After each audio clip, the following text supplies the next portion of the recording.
Занятия в геологическом музее для студентов геофака намного интереснее, чем в обычной аудитории. Здесь тебя окружает удивительный мир камня.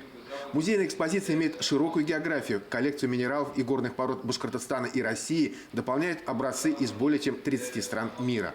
В коллекции насчитывается 178 минеральных видов. Сама атмосфера музея, она располагает к впитыванию, так сказать, студентами геологических знаний. То есть здесь у нас горные породы камня, они как бы тоже располагают к учебному процессу. Среди наиболее ценных экспонатов музея – друзы аметиста высотой более 30 сантиметров, кунгурские селениты, глыбы благородного изумрудно-зеленого талька, осколки челябинского метеорита. В музее представлена коллекция редких минералов профессора Хайретдинова – бериллы, изумруды, огненный опал, турмалины. Основой нашего музея является, естественно, систематическая коллекция.